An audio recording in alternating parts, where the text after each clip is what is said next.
Hi guys! For this video, pakita ko naman sa inyo yung ating John Wick 3 na Island Barrel. So guys, si Island Barrel kasi, hindi kasi talaga siya ginamit sa movie ni John Wick 3. Okay? So, si Island Barrel is ginawa or dinesign para sa movie na John Wick 3. So, dun sa movie na yon, gumawa sila ng dalawang design ng pistol na pagpipilian para gagamitin dun sa movie. Okay, so si Island Barrel, hindi kasi siya napili. Ang napili is yung isang John Wick 3. Kasi mo, merong lumalabas na dalawang John Wick 3. So, itong isa is Island Barrel at yung isa yung ginamit mismo sa movie. Okay, so parang lumalabas version 2 to kasi nga ginawa naman siya para sa movie pero hindi lang siya ginamit. Okay, so yun, ito yung Island Barrel. So feeling ko kaya naging island kasi yung, yung design ng barrel niya parang may island. Ayan, siguro sa part na yan. Okay, tapos tong unit natin is EMG, made in Taiwan. Tapos meron din siyang card na license unit din siya. Okay.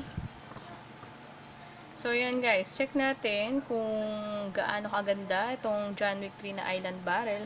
Actually, kahit hindi siya napili dun para sa movie, maganda pa rin kasi talaga siya. Okay, check natin.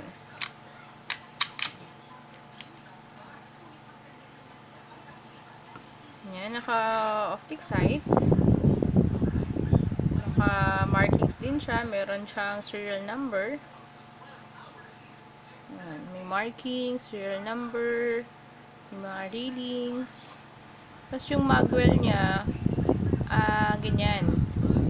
Kasi yung isang John Wick, mas maporma yung magwell niya. Okay, yan. So, may markings, Taran, Tactical, Innovation. Tapos, yung kanilang mag-release, same naman sila dun sa isang John Wick na nakaangat. Ay, nakaangat siya. And, ganun din. Ang sa high cap, is safety nila ito. So, yung safety nila, ambidextrous din. Kung left-handed ka, pwede din siya for the left-handed. Okay. So, sa ngayon guys, meron na din tayong stock na Island Barrel na John Wick 3. So, sa pang different nila, yung magazine. Okay, yung base plate. Kasi yung base plate ng isang John Wick, mas makapal. So, itong base plate ng Island Barrel, mas simple. So, yun guys. Testing natin. Okay, so, try din natin i-chrono. Tingnan natin kung ilan yung magiging FPS niya. Ito is John Wick 3 Island Barrel. So, yun yung ating chrono. Naglagay ako guys ng 0.25 na BB. Tapos yung regular na Puff Dino green gas. Regular yung color black lang. So, testing natin yung magiging FPS niya. Okay, always trigger finger out. For safety guys, so lagi tayong naka-trigger finger out lang.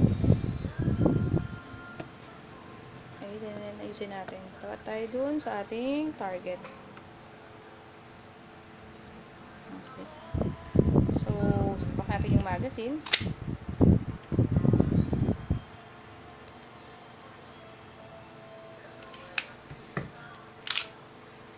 Check muna natin yung ating chamber.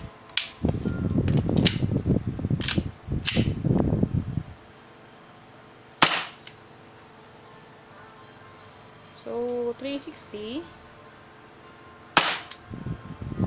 354, 49, 345, 343, 341, 33, 34,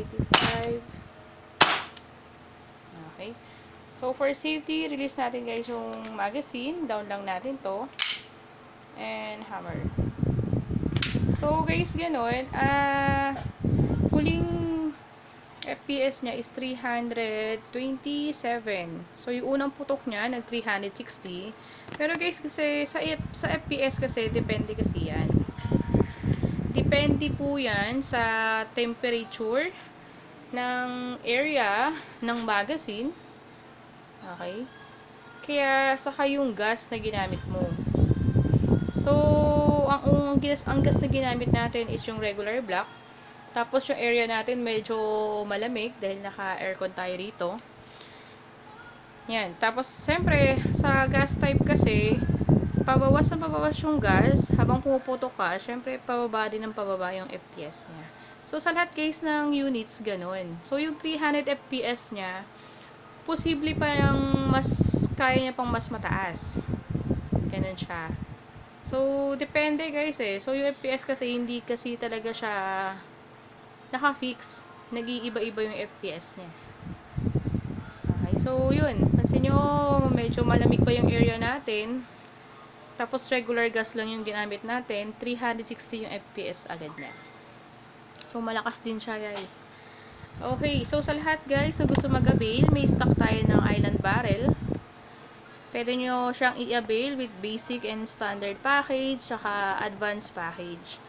So, sa lahat po ng gusto mag-avail, i-message nyo lang kami guys sa ating Facebook page or comment nyo kami guys sa video na to. Okay, so yun lang guys. Thank you and God bless.